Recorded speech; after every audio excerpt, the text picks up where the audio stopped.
I will be choked by just being defiant and telling you to go to hell. This P.Kagame man who stands there and abuses people and threatens and does that, and then in the end, this same international community comes to me and says, yeah, you see, you need to do this, you need... What?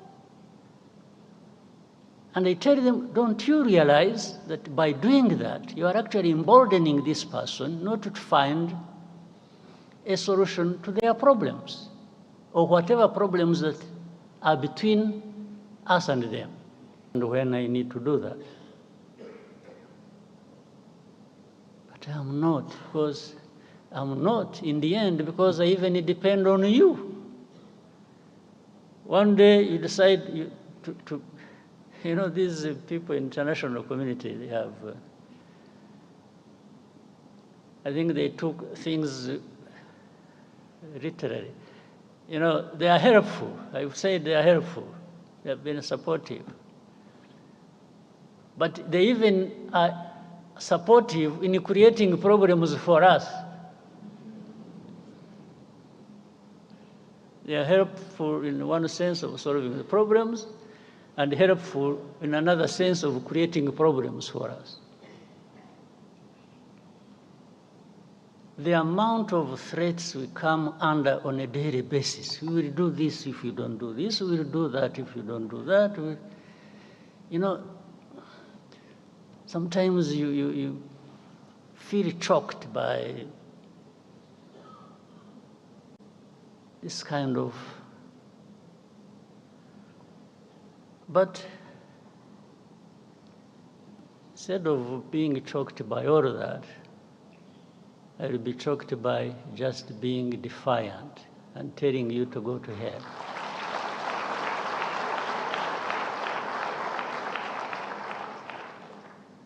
You can't create problems for me, at the same time come and blame me for these problems, and then start threatening me.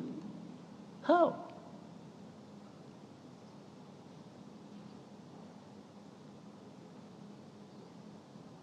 How?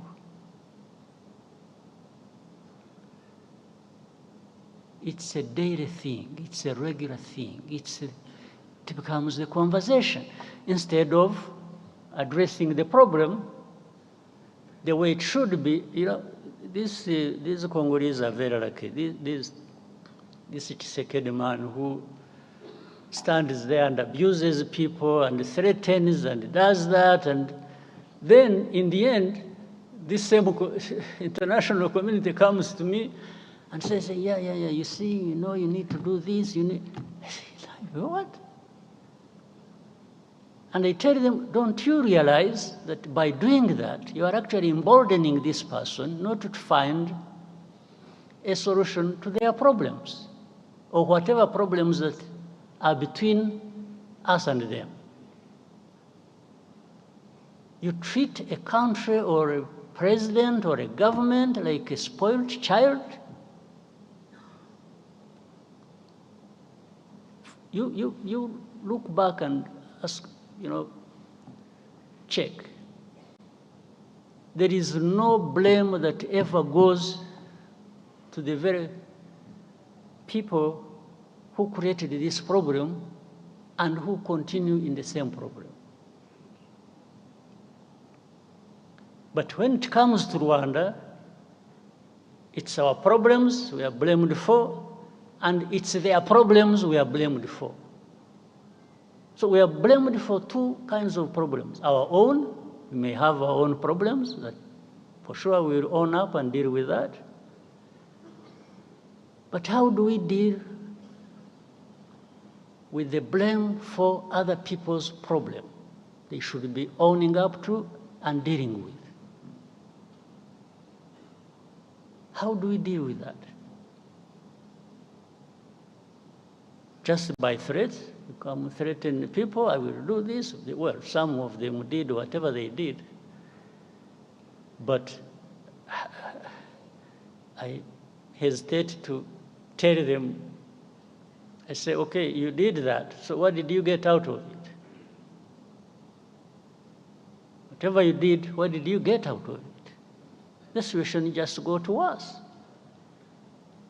And for me, from the beginning, it was obvious it was going to get worse because you are not addressing the root cause of the problem. Instead, you are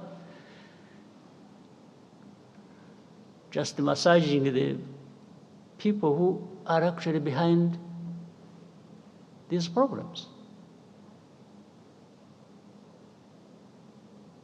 So how does the world expect us to behave? Just listen to them and do whatever they ask us to do, even if it is leading to our own destruction?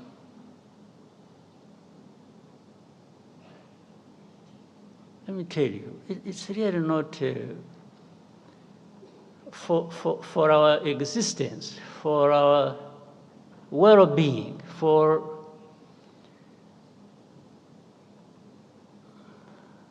if somebody intends to create these problems for us, we don't expect we don't expect to be asked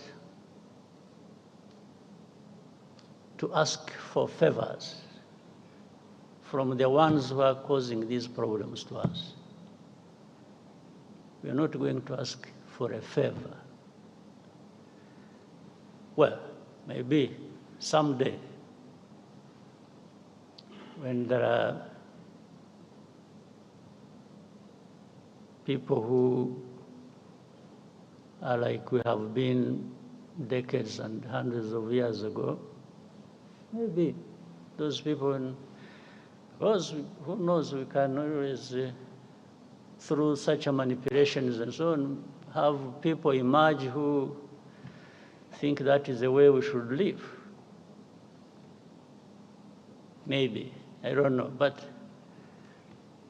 in some of us, his lifetime,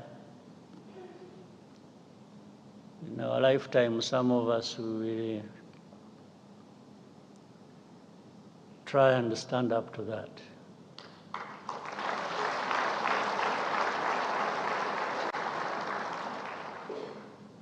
So this problem, by the way, if we were really in Congo for minerals, we would be 100 times richer than we are now.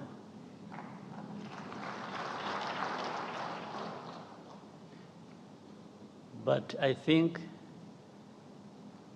also why we and you know, I saw recently people sort of celebrating, say, you see, we have always said Rwanda is in Congo and they have been denying, now they have, no, that is nonsense. I think people who are being told are not listening. And what they have been told for years, they have not been listening, because I've been asked thousands of times, you say, is Rwanda in Congo? There is something that says everything you need to know about defensive measures we took to deal with that threat coming from Eastern Congo or from Congo. Now, my answer, simple answer, which says everything, has always been, if you ask me whether we are in Congo, do you first ask yourself, why would Rwanda be in Congo?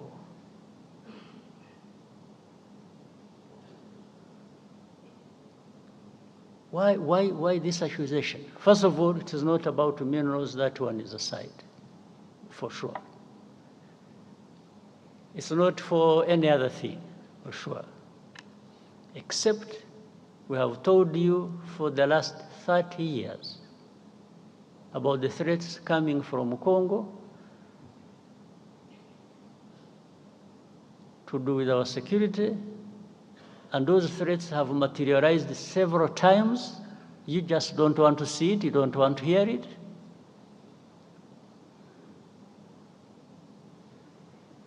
So, but what are they looking for? When they're asking you, are you in Congo? Are you in Congo? Either you say no, and the question of defensive measures we took are also seen as if they are not there. And if you say yes, that becomes the only problem in the world to deal with. Even legally, the lawyers who are here, you see the Minister of Justice, if you say yes, every other problem will disappear. They'll just take you on saying, yes, you are there. So every problem, in fact, you will have made it easier for them to load the problems of Congo on your shoulders now. That's it. So you saw one time a journalist asked me, say, are you in the CNN? It was, I must have seen it. And when I said, I don't know. Simply, that is really technically not an answer I should have given.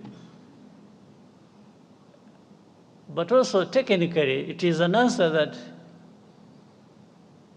would not take me to court.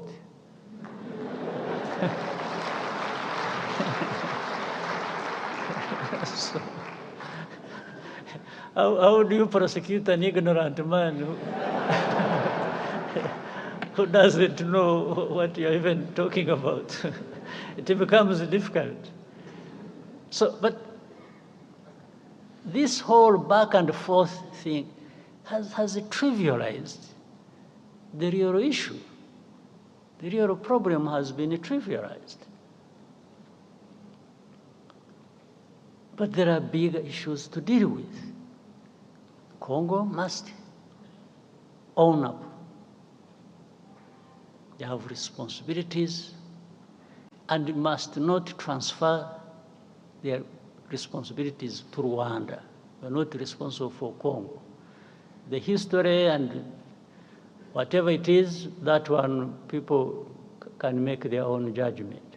But we cannot carry our own problems and carry Congo's problems. No.